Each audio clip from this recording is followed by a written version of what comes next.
You know, smallmouth bass fishing is often associated with slow finesse tactics that baits that you drag on the bottom, drop shot, split shot, Ned rig, tube baits, things like that, right?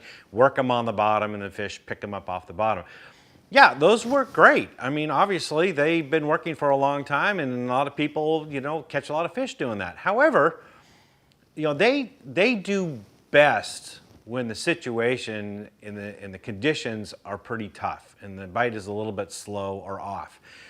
When the bass, especially smallmouth, are really active and moving around and aggressively chasing bait, there are other baits that work even better. You can catch more bass and even larger ones by using these 5 baits I'm just about to tell you now right now. So when the bass are aggressive, pull these out, starting with topwater baits. Topwater baits, there's a plethora of baits out there, but when you're looking for larger bass when they're very aggressive, especially smallies, it really narrows down your choices. Couple of them to look at. One is your popper style bait. Yeah, the Rebel Pop-R works really well, especially when it's really slick out, but I go for the larger popper type baits, like the Hula Popper or something big, bulky, that really spits out a lot of water, has a large profile, creates a lot of commotion in the water.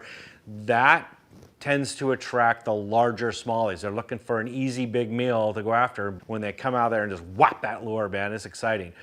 Another type of lure I use is the prop style baits. So it looks like a minnow that's got a prop on each side, kind of like the Smithwick Devil's Horse. That's a good one, but it's kind of a thin one. I want something that's a little bit more bulk to it. That's when I turn to something like the Albino 110F from Nice Shine Lure Works, for example. That's a bigger, bulkier bait, really realistic looking Japanese style bait.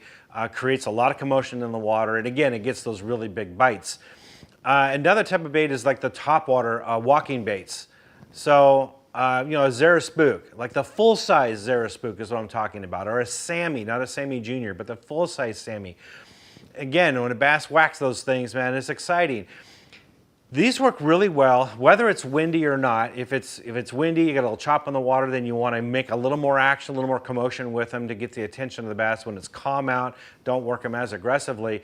But when you've got clear water, especially the clearer the water, the better. I can get bass from as deep as 30 to 40 feet deep to hit these baits when you're working over a point, over a rocky hump or a rock pile, working it just off a ledge, a steep point that goes into deeper water.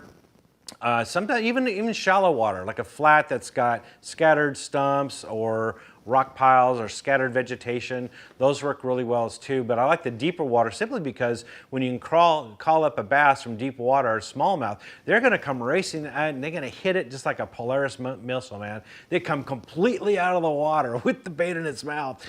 It is so exciting. So definitely use those baits when the bass are aggressive. Another type of bait, spinner baits. Spinner baits work really well when the bass are aggressive. I think that's a bait that's often not thought about when it comes to smallmouth bass fishing. And you guys are missing out if you've never fished a spinner bait for smallies, because boy, they whack them and they whack them hard. Typically because when I'm using them, it's when the bass are aggressive and I bring it back quickly. You cast it out and rapidly bring that bait back fast. Either you just bulge it just under the surface so the blades don't break the surface, but they're just underneath it. So it's called, it looks like something just like it's bulging. You can see it just under the surface. Or you just bring it back at a quick enough pace where it's running where you can still see it. Not so deep that you don't see it anymore, but bring it back at a rapid pace. Now, in order to do that, you need a heavier spinner bait. So typically guys throw 3/8 ounce spinner baits, but when you're bringing it back fast like this, those lighter baits tend to fall over, they roll over on one side. So a minimum 1/2 ounce is what you want to use. I use 3/4 ounce. And you're using either a double Indiana or a double willow leaf blade, works really well. The willow leaf works better when it's bright, sunny conditions and it's calm out. It does put out a lot of flash without a lot of vibration, but when it's got some chop in the water or it's a little bit cloudy out, that's when I break out the double Indiana blade. Color-wise, white spinnerbait, white trailer. I'll start off with gold blades, and that usually is all you need. If you are getting bass that are following it, not committing to it, or they're short striking, change the blade color to silver, and that usually gets them to commit. Just that little bit of a change will usually work. If that still isn't getting them to commit, then I'll go to a different color trailer, like a chartreuse trailer. And that's all it usually takes. But that quick retrieve, here's the thing, man, you got to hold on tight to your rod, because when they hit it, there is no question. They try to kill it. They want to rip it right out of your hands. So you better be ready. I mean, I've actually had some strikes where I wasn't ready and that rod almost came out of my hand. They hit it that hard. So be ready for it. It's exciting. Jerkbaits are also a smallie favorite, particularly when they're aggressive. But this really actually narrows down your choice when they're aggressive, because you don't want to be using those deep diving suspending jerkbaits right now, because they're designed to be fished slower, typically when the water's colder, when the bass aren't as aggressive. Those work great for that. But right now, when they're super aggressive, you want those shallow diving floater style jerkbaits, like a Rapala number 11, old standby, been around for decades, and there's good reason for it. It works really well. All you do is you cast it out there, let it sit for a couple of seconds, maybe up to 5 seconds or so, and then pop, pop, pop, let it get in, and just pause it for a second, then pop, pop, pop, pop, pause it for a second. Again, aggressive big fish. So here you don't want it to rise all the way up to the surface and let it set again. I don't give it that long of a pause. I give it long enough pause so it starts to float up, and then I start popping it again. That little change in direction, that little pause, now it's, instead of going forward, it's floating upwards, and then resuming that again. Those are key points when usually you get a strike. So you don't really have to let it pause for too long. Just pop, pop, pop, let it pause, pop, pop, pop. And matter of fact, you can actually just pop it all the way back. Cast it and just pop, pop, pop, pop, pop, pop as you're reeling. Just keep pop, pop, pop, pop. And that, oftentimes, just that quick cadence all the way back to the boat. It's dipping, it's diving, it's going up, it's being really, really erratic under the water, and that drives smallies crazy. So there's really not a whole lot to it in terms of like trying to impart some other kind of weird action or different types of retrieves. Now, you can fish this over points, over rocky flats, where you got some scattered weeds, scattered chunk rocks even better, where there's a transition. So you go from like riprap, which riprap, by the way, is a really good area to fish these, but you got transition between large boulders to chunk rock or to gravel, or maybe even from gravel to pea gravel or to muddy banks. So those changes in those transition areas are really good areas. I'll go along a bank, for example, looks pretty, the same, and then I'll notice, hey, it's suddenly we've got maybe some rocks have fallen in the water or something like that. That is where I'll target. That transition or those changes on the banks, those are the places to target with these baits. Now, if you're in a lake that's got a lot of weeds and the smallies are in it, then an alternative is to use a weedless soft plastic jerkbait like a fluke, right? A Zoom fluke. You can rig those Texas style, because these other jerkbaits, they've got those exposed treble hooks, and they can get tangled up in the weeds. But with a weedless style soft plastic, you can work that over the top of weeds. Actually, let's sink down a little bit of the weeds. Work it a little bit slower. It doesn't have a lot of noise. These don't have rattles in them.